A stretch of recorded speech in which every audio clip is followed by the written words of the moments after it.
Hello, good morning student. तो कैसे हैं आप लोग? चलो आज हम लोग पढ़ने जा रहे हैं रिप्रोडक्शन। क्या पढ़ेंगे? Reproduction in organism. ये चैप्टर क्लास 10th के पॉइंट ऑफ व्यू से बहुत ही ज़्यादा इंपॉर्टेंट है। क्वेश्चन यहाँ से डायरेक्टली आते हैं उठ के, मान के चलो 4 या 5 मार्क क्वेश्चन यहाँ से आएगा। आउट ऑफ 30 4 या 5 मार्क क्वेश्चन यहाँ से आएगा। सुनना ध्यान से, इस चैप्टर हम लोग पढ़ने क्या जा रहे हैं। हम सबसे पहले पढ़ेंगे रिप्रोडक्शन क्या होता है, रिप्रोडक्शन के टाइप्स क्या होते हैं जो कि आप लोगों को पता है, सेक्सुअल एसेक्सुअल। उसके बाद हम लोग पढ़ेंगे असेक्सुअल कितने टाइप्स होते हैं, फिर सेक्सुअल में मेल फीमेल पढ़ेंगे, फिर अंत में आपको फ्लावरिंग प्लांट में पढ़ेंगे कि रिप्रोडक्शन कैसे होता है, सेक्सुअल रिप्रोडक्शन। और ये चैप्टर कंप्लीट हो जाएगा। और थोड़ा सा डीएनए के बारे में पढ़ना है बस। ये चैप्टर टोटल हम 4 या 5 लेक्चर में फिनिश करेंगे। आज आपका इंट्रोडक्टरी लेक्चर है, ये आपको इम्पोर्टेंट है। चलो हम लोग स्टार्ट करते हैं। देखो रिप्रोडक्शन क्या होता है। रिप्रोडक्शन बेसिकली होता है पुराने ऑर्गेनिज्म से न्यू ऑर्गेनिज्म का फॉर्मेशन होना, उसी क्या कहते हैं, रिप्रोडक्शन होती है। The formation of new organism from old organism is called reproduction. आप कह सकते हो the formation of progeny from their parents is called reproduction. कोई दिक्कत? उसी को यहाँ पे बताया गया है। What is reproduction? तो रिप्रोडक्शन दिया गया, it is the process by which living organism produce new individual similar to themself. अब सुनना, रिप्रोडक्शन जैसे कि हम कैसे आए, हम भी तो रिप्रोडक्शन से आए। तो हम जो है अपने माँ और पापा से बिल्कुल आइडेंटिकल नहीं है, सिमिलर है कि हाँ थोड़ा बहुत मिलता जुलता है। जैसे पापा को 2 पाँव थे 2 हाथ थे, मेरे पेरेंट्स को हमको भी 2 पाँव 2 हाथ है। इसे कहते हैं कि जेनेटिकली सिमिलर होना, ना कि आइडेंटिकली। आइडेंटिकली क्या होता है? हू बहू, आइडेंटिकल, कोई भी डिफरेंस नहीं हो। तो ये बात को हमेशा याद रखना। What is reproduction? तो रिप्रोडक्शन में कह सकते हो it is the formation of new organism from previous ones. And इसमें क्या होता है कि जेनेटिकली सिमिलर होता है, आइडेंटिकली सिमिलर नहीं होता है। तो रिप्रोडक्शन समझ में आ गया, it is the process by which living organism produce new individual similar to themself. अब सुनो, रिप्रोडक्शन कोई लाइफ प्रोसेस नहीं है कि भैया रिप्रोडक्शन नहीं करेंगे तो हम लोग जिंदा नहीं रहेंगे या मर जाएंगे, ऐसा कोई बात नहीं है। रिप्रोडक्शन जैसे लाइफ प्रोसेस होता है ना कि न्यूट्रिशन, आपको खाना खाना पड़ेगा, उसके बाद सर्कुलेशन होना पड़ेगा, तब जाके आप जिंदा रहते हो। Reproduction is not a life process. ये मैंडेटरी लाइफ प्रोसेस नहीं है, करो फिर भी सही, नहीं करो और भी सही। तो रिप्रोडक्शन फिर होता क्या है, क्यों करते हैं? तो कंटिन्यूटी ऑफ लाइफ को मेंटेन करने के लिए, पॉपुलेशन को मेंटेन करने के लिए रिप्रोडक्शन जरूरी है। और आप लोग इतना जानते हो कि reproduction helps in maintaining the population of this world. अगर रिप्रोडक्शन ज़्यादा होने लगा तो पॉपुलेशन एक्सीड कर जाएगा, जैसे कि चाइना और इंडिया का केस हो रहा है। चलो ये बात समझ में आया, हाँ या ना? अब सुनो ध्यान से, हम लोग कहाँ से आए? हम लोग आए हैं एप्स से। एप्स का इवोल्यूशन हुआ तब तो जाके ह्यूमन बना, होमो सेपियन बना। इतना बात जानते हो। जब एप्स में रिप्रोडक्शन हुआ, जब वो रिप्रोडक्शन लंबे टाइम तक होते गया, एक ऐसा टाइम आया जब हम लोग एप्स से क्या हो गए, ह्यूमन में कन्वर्ट हो गए। ये था रिप्रोडक्शन। तो जो भी इवोल्यूशन हुआ, क्या उसका बेसिस था रिप्रोडक्शन? मतलब यहाँ से ये पता चल रहा, अगर रिप्रोडक्शन नहीं होगा तो इवोल्यूशन नहीं होगा। तो that's why we can say that reproduction is the fuel, या अब हम लोग कह सकते हैं reproduction is the basis of मतलब इवोल्यूशन। तो यहाँ पे क्या गया है कि reproduction is the basis of evolution. अब सुनना ध्यान से, अगर हम अपने माँ बाप के बच्चे तो कुछ ना कुछ पेरेंट्स से गुण बच्चे में आते तो वो कैसे आते? थ्रू रिप्रोडक्शन ही तो आते। अगर रिप्रोडक्शन नहीं होता, क्या माँ बाप का जो भी कैरेक्टर था वो बच्चे में नहीं आता। तो रिप्रोडक्शन जो है ना एक ब्रिज की तरह काम करता है हेरिडिटी कैरेक्टर को ट्रांसफर करने के लिए। तो हम लोग कह सकते हैं reproduction is just like a bridge to transfer the heredity character. ये बात समझ में आया? तो फिर से बोल रहे हैं, रिप्रोडक्शन क्या होता है? The formation of new organism from previous ones is called reproduction. उसके बाद ये जेनेटिकली सिमिलर होता है, आइडेंटिकली सिमिलर नहीं होता है। रिप्रोडक्शन एक बेसिस होता है इवोल्यूशन के लिए, और रिप्रोडक्शन जो होता है आपको एक ब्रिज की तरह काम करता है हेरिडिटी कैरेक्टर को ट्रांसफर करने के लिए। ये बात समझ में आया? बोलो हाँ या ना? अब सुनना ध्यान से, आप लोग सुने हो डीएनए का full form deoxy ribose nucleic acid. DNA का फुल फॉर्म क्या होता है? Deoxy ribose nucleic acid DNA का होता है। चलो अब सुनते हैं डीएनए क्या होता है।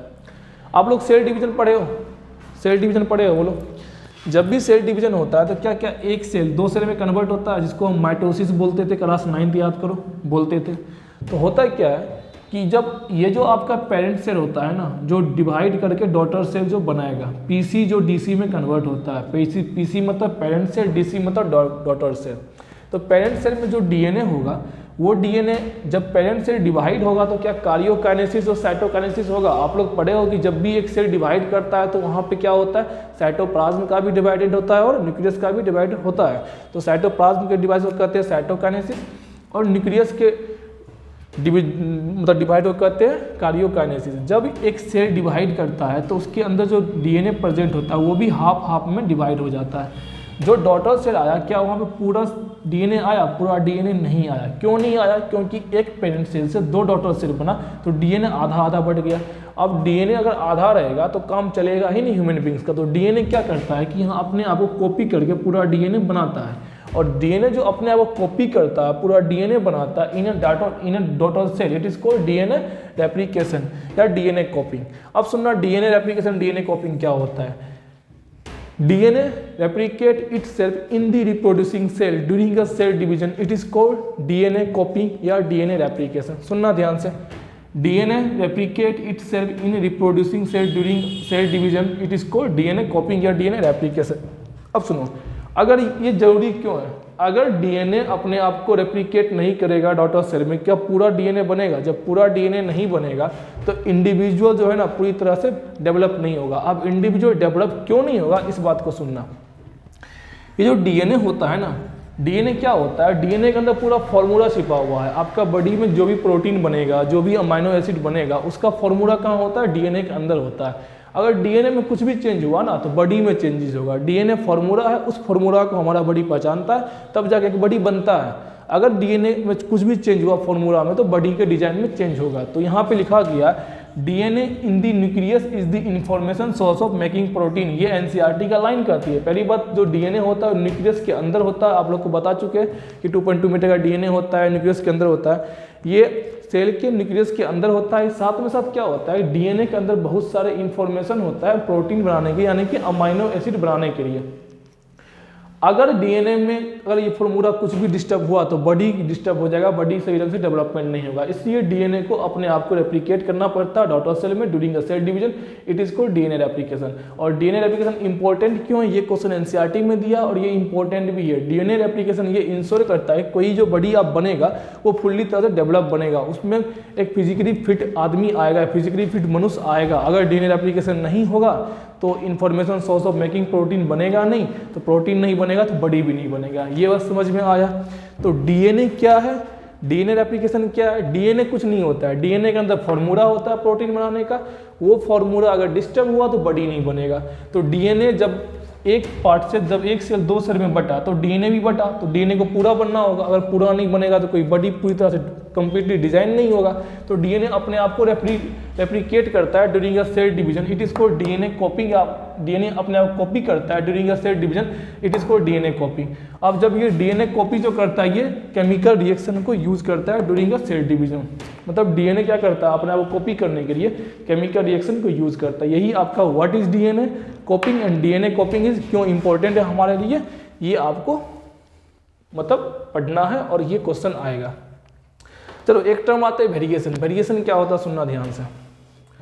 जब भी डीएनए कॉपी होता है ना, जब भी डीएनए कॉपी होता है तो कुछ ना कुछ वेरिएशन आते हैं। क्या आता है, कुछ ना कुछ वेरिएशन आता है। और यही वेरिएशन जब कभी कभी इतना बड़ा हो जाता है तो आदमी का जो है ना मतलब नेचर ही चेंज हो जाता है। सुनना ध्यान से। एप्स जो पहले जो आप लोग कहते हैं बंदर नहीं चिंपांजी थे एप्स, तो एप्स में क्या हो रहा था कि रिप्रोडक्शन हो रहा था, सेल डिवीजन हो रहा था, उसमें डीएनए कॉपिंग बन रहा था। और जब भी डीएनए कॉपिंग होता है तो कुछ ना कुछ चेंजेज आते हैं, कुछ ना कुछ वेरिएशन आता है। सुनना मेरी बात को ध्यान से।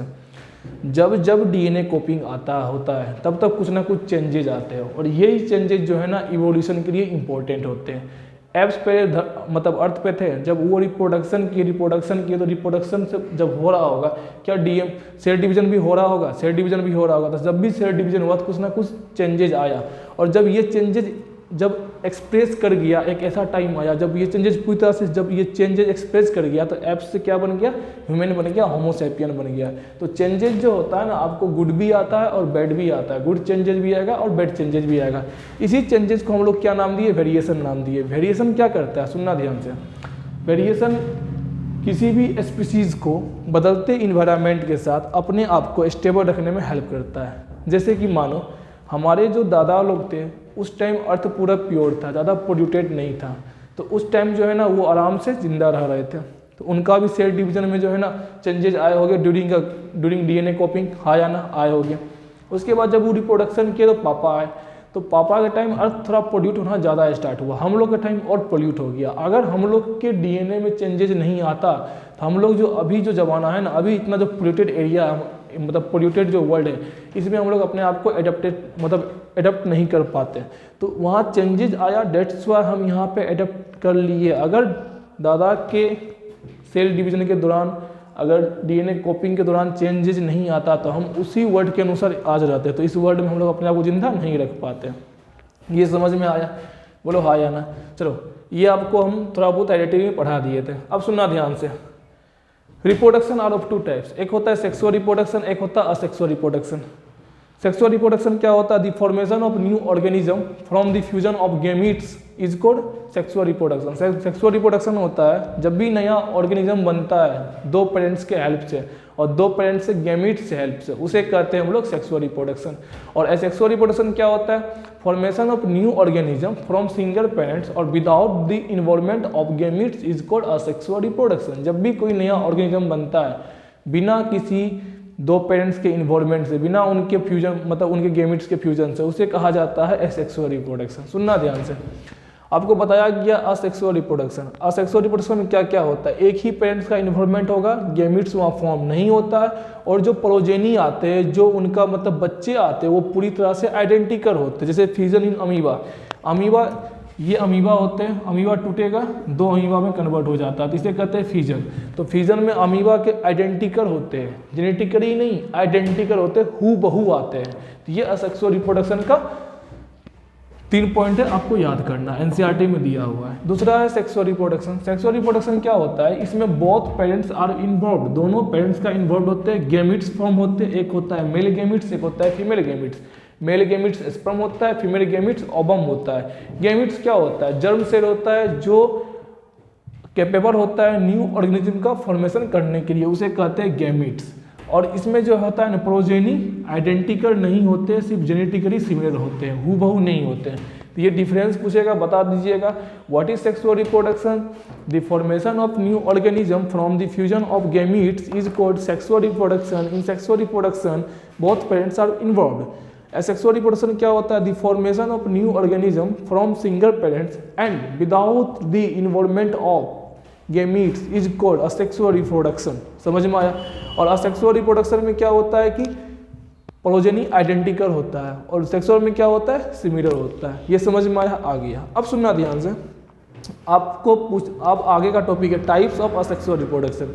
तो there are 5 types of asexual reproduction. First आपका है फिजन। क्या है? फिजन। फिजन क्या होता है? सुनना ध्यान से। फिजन होता है जब आप किसी भी बॉडी को, किसी भी ऑर्गेनिज्म को 2 पार्ट में काटो और हर एक पार्ट से एक नया ऑर्गेनिज्म का फॉर्मेशन हो जाए उसी के जैसा, वो होता है फिजन। क्या होता है? फिजन। जैसे कि मान सुनना, जैसे कि सुनो, ये आपका अमीबा है, ये आपका अमीबा है। ये अमीबा क्या हुआ? 2 पार्ट में टूटा, स्प्लिट हुआ और दोनों पार्ट से एक नया अमीबा बन गया। इसी क्या बोलते हैं? फ्यूजन बोलते हैं। क्या बोलते हैं? फ्यूजन बोलते हैं। फ्यूजन क्या कहते हैं? फ्यूजन बोलते हैं कोई भी पेरेंट्स अपने बॉडी को 2 पार्ट्स में स्प्लिट करता है और हर एक स्प्लिटेड पार्ट से एक न्यू ऑर्गेनिज्म का फॉर्मेशन होता है, डेट इज कॉल्ड फ्यूजन। यहाँ पे एक पार्ट से 2 पार्ट में टूटा तो इसे कहते हैं बाइनरी फ्यूजन। क्या बोलते हैं? बाइनरी फ्यूजन बोलते हैं। क्या बोलते हैं? बाइनरी फ्यूजन बोलते हैं। ये होता है अमीबा में। क्या होता है? अमीबा में। एक होता है प्लाज्मोडियम। प्लाज्मोडियम में मल्टीपल फ्यूजन होता है। क्या होता है? मल्टीपल फ्यूजन होता है। मतलब वहाँ एक प्लाज्मोडियम 2 से अधिक पार्ट में टूटता है और हर एक पार्ट से एक न्यू प्लाज्मोडियम का फॉर्मेशन होता है, उसे कहते हैं क्या आपको?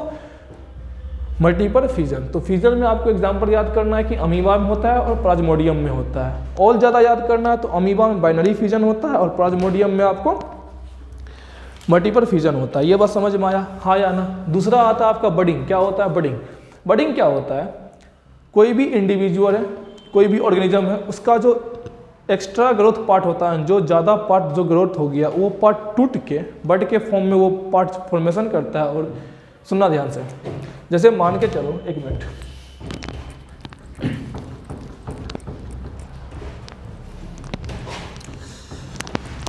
सुनना, बडिंग क्या होता है? ये आपका क्या हुआ? एक हाइड्रा हुआ। क्या हुआ? एक हाइड्रा हुआ। अब हाइड्रा क्या हुआ? कोई एक पार्ट था जो एक्स्ट्रा ग्रोथ हो गया। क्या हुआ? एक्स्ट्रा ग्रोथ पार्ट हो गया। तो जो भी अगर किसी भी इंडिविजुअल में जो एक्स्ट्रा ग्रोथ पार्ट होता है ना, उसे हम लोग क्या बोलते हैं, उसे हम लोग कहते हैं बड। क्या बोलते हैं, बड। अब ये बड टूट के नीचे गिरेगा और नीचे गिरने के बाद फिर इससे एक नया हाइड्रिस्ट का फॉर्मेशन हो जाएगा, उसे क्या कहते हैं हम लोग, बडिंग कहते हैं। क्या कहते हैं, बडिंग। बडिंग मतलब जो एक्स्ट्रा पार्ट होता है ना बॉडी का, वो टूटेगा और उस एक्स्ट्रा पार्ट से ऑर्गेनिज्म का जो फॉर्मेशन होता है that is called budding. Budding होता है ईस्ट में। किस में होता है, ईस्ट में। ये बात समझ में आया, हाँ या ना। चलो तीसरा आता है स्पोर फॉर्मेशन। क्या होता है, स्पोर फॉर्मेशन। स्पोर फॉर्मेशन आपको होता है राइजोइड्स में। किस में होता है, राइजोइड्स में होता है। सुनना ध्यान से, इस तरह का एक प्लांट होता है, उसे कहते हैं राइजोइड्स। क्या बोलते हैं, राइजोइड्स। ये जो ऊपर में आप देख रहे हैं बल्ब टाइप का, इसमें होता है स्पोर। क्या होता है, स्पोर। अब जब ये मैच्योर होता है तो यहाँ से स्पोर से फूटता है और स्पोर फूट के कहाँ गिरता है, नीचे गिरता है स्पोर। अब इस स्पोर से न्यू राइजोइड्स का फॉर्मेशन हो जाना। क्या देखो यहाँ पे जो स्पोर होता है, स्पोर से न्यू बॉडी का फॉर्मेशन हुआ, न्यू राइजोइड्स का फॉर्मेशन हुआ, तो that is called spore formation. इसमें दिक्कत है, बोलो हाँ या ना। तो आप लोग को याद करना है कि फ्यूजन किस में होता है, अमीबा और प्लाज्मोडियम में। अमीबा में क्या होता है, बाइनरी फ्यूजन। प्लाज्मोडियम में क्या होता है, मल्टीपल फ्यूजन। बडिंग किस में होता है, तो ईस्ट में। बडिंग क्या होता है भैया, एक्स्ट्रा पार्ट जो होता है वो बड के फॉर्म में बाहर निकलता है और उसी बड से new part, new individual organism का फॉर्मेशन होता है, उसी कहते हैं बडिंग। थर्ड आता है स्पोर फॉर्मेशन। ये होता है राइजोइड्स में। क्या होता है, किस में होता है, राइजोइड्स में होता है। इसमें क्या होता है, जो स्पोर होता है वो बाहर निकलता है और उस स्पोर से पुनः एक न्यू राइजोइड्स का फॉर्मेशन हो जाता है, उसे कहते हैं स्पोर फॉर्मेशन। एक होता है फ्रेगमेंटेशन। फ्रेगमेंटेशन इंपॉर्टेंट है। इंपॉर्टेंट क्यों है, सुनना ध्यान से। फ्रेगमेंटेशन और फ्यूजन आपको कहीं ना कहीं सेम लगेगा, बट यहाँ पे एक डिफरेंस है। फ्रेगमेंटेशन में क्या होता है कि फ्रेगमेंटेशन जैसे कि एक बॉडी है, फ्रेगमेंटेशन क्या हुआ, एक बॉडी है, ये बॉडी दो पार्ट में टूटा और हर एक पार्ट से एक न्यू बॉडी डेवलपमेंट हो गया था। ये होता है फ्रेगमेंटेशन। सुनना ध्यान से, फ्रेगमेंटेशन क्या होता है कि एक बॉडी था वो दो पार्ट में टूटा और हर एक पार्ट से एक न्यू इंडिविजुअल, न्यू ऑर्गेनिज्म का फॉर्मेशन हो गया, उसी क्या कहते हैं, फ्रेगमेंटेशन कहते हैं। तो भैया आप इससे पहले ही पढ़ा चुके हैं फ्यूजन में कि अमीबा है, दो पार्ट में टूटा और हर एक पार्ट से एक न्यू अमीबा बना, इसी कहते हैं फ्यूजन। तो दोनों में डिफरेंस क्या है, हम बोलते हैं डिफरेंस है, ये आपको नेचुरली होता है, ये आपको एक्सीडेंटल होता है। क्या होता है, एक्सीडेंटल होता है। ये जानबूझकर नहीं होता है, मतलब ये जानबूझ के होता है, ये एक्सीडेंटल होता है। एक्सीडेंटल अगर कोई ऑर्गेनिज्म दो पार्ट में टूट जाता है और हर एक पार्ट न्यू ऑर्गेनिज्म को क्रिएट कर देता है तो उसे कहते हैं फ्रेगमेंटेशन। और ये होता है स्पाइरोग्राम में। किसमें होता है, स्पाइरोग्राम में। ये जो डायग्राम है ना, ये है स्पाइरोग्रा का डायग्राम। किसका डायग्राम है, स्पाइरोग्रा का डायग्राम है। ये बात समझ में आया, बोलो। एक होता है रीजेनरेशन। क्या होता है, रीजेनरेशन। आप लोग एक सीरियल देखते थे जी टीवी पे, पुनर्विवाह। एक बार शादी हो गया, फिर टूट गया, फिर दोबारा शादी कर लिया, तो उसे कहते हैं पुनर्विवाह। उसी तरह एक आता है पुनर्जन्म। क्या होता है, पुनर्जन्म। एक बार मर गया, फिर दोबारा जन्म ले लिया, उसे कहते हैं पुनर्जन्म। उसी को इंग्लिश में क्या बोलते हैं, रीजेनरेशन। आप सुनना ध्यान से। एक इंडिविजुअल है, उसको तीन पार्ट में काटो, तीनों पार्ट से एक नया इंडिविजुअल बन जाए। मतलब कोई ऑर्गेनिज्म है, उसको तीन पार्ट में काट दो और हर एक पार्ट से एक नया ऑर्गेनिज्म का फॉर्मेशन हो जाए, उसे कहते हैं रीजनरेशन। क्या कहते हैं, रीजनरेशन। उसमें आता है एग्जाम्पल प्लेनेरिया और हाइड्रा। क्या, प्लेनेरिया और हाइड्रा। तो आपको सेक्सुअल रिप्रोडक्शन के टाइप्स में एग्जाम्पल पे याद देना है। फ्यूजन में अमीबा प्लाज्मोडियम, बडिंग में ईस्ट, उसके बाद आपको फ्रेगमेंटेशन में क्या आएगा, स्पाइरोग्रा, स्पोर फॉर्मेशन में क्या आएगा, राइजोइड्स, एंड रीजनरेशन में क्या आएगा, हाइड्रा एंड प्लेनेरिया। समझ में आया, कोई दिक्कत। अब सुनना, एक होता है वेजिटेटिव प्रोपोगेशन। क्या होता है, वेजिटेटिव प्रोपोगेशन। आप लोग इसे घर में भी देखते होंगे। आप लोग कभी ये देखे हो कि जैसे गुलाब का एक प्लांट है, उसमें से क्या किए, एक डाली को तोड़े और उसको मिट्टी में रोप दिए, तो उससे एक नया गुलाब का पौधा बन गया। तो ये जो प्रोसेस होता है इसे कहते हैं वेजिटेटिव प्रोपोगेशन। इसको डिफाइन कैसे करेंगे, जब भी कोई रूट, स्टेम या सूट से कोई भी नया प्लांट्स का फॉर्मेशन हो जाता है, न्यू ऑर्गेनिज्म का फॉर्मेशन हो जाता है फ्रॉम दी रूट्स, रीप या सूट से, उसे कहते हैं वेजिटेटिव प्रोपोगेशन। क्या बोलते हैं, वेजिटेटिव प्रोपोगेशन। जैसे कि आप लोग शुगर केन में देखते हो कि जो भी शुगर केन होता है उसको काट के आप मिट्टी में रोप देते हो, तो वहाँ से एक नया शुगर केन का फॉर्मेशन हो जाता है। That is called vegetative propagation. मतलब किसी भी ऑर्गेनिज्म के अगर आपको स्टेम से, रूट से या रीप से अगर जो है ना न्यू प्लांट्स का डेवलपमेंट हो रहा है, तो उस प्रोसेस को क्या बोलते हैं, वेजिटेटिव प्रोपोगेशन। क्या बोलते हैं, वेजिटेटिव प्रोपोगेशन। ये बात समझ में आया, हाँ या ना। अब मेरी बात को सुनना बढ़िया से। वेजिटेटिव प्रोपोगेशन का बेनिफिट क्या होता है ये पूछता है, सुनना ध्यान से। अगर आप कोई गुलाब का प्लांट को रोप रहे हो, पहले तो उसका पौधा लाओगे छोटा सा, या उसका जो है ना सीड लाओगे, तब रोपोगे, तब वो प्लांट बनेगा, 6 महीना या 7 महीना में बनता है। अगर आप किसी गुलाब के डाल को काट के डायरेक्ट मिट्टी में रोप दिए और वहाँ से अगर प्लांट बनेगा तो वो जल्दी बनेगा ना, टाइम से पहले बनेगा ना, तो अर्लियर फॉर्मेशन या earlier development of flower and fruits होता है। दूसरा बात, वेजिटेटिव प्रोपोगेशन से हम लोग क्या कर सकते हैं कि सीड रेज फ्रूट भी मतलब सीड रेज फ्रूट का फॉर्मेशन कर सकते हैं वेजिटेटिव प्रोपोगेशन, जैसे कि आपका बनाना होता है। और वेजिटेटिव प्रोपोगेशन का ये एक बहुत बड़ा इंपॉर्टेंस होता है कि उसमें जेनेटिकली सिमिलर आता है, हूबहू जन्म होता है। जैसा आप रोपोगे ना जहाँ से काटे थे वैसा ही हूबहू जन्म मिलेगा। तो यही आपका कुछ टर्म था। डीएनए के बारे में थोड़ा बहुत जान लिए। डीएनए रेप्लिकेशन या डीएनए कॉपिंग दोनों एक ही वर्ड है। क्यों होता है? To ensures the stability of body. उसके बाद वेरिएशन क्या होता है, रिप्रोडक्शन क्या होता है, टाइप्स ऑफ रिप्रोडक्शन क्या होता है, इस सब का एग्जाम्पल आपको याद करना है। चलिए, जय हिंद, थैंक्स।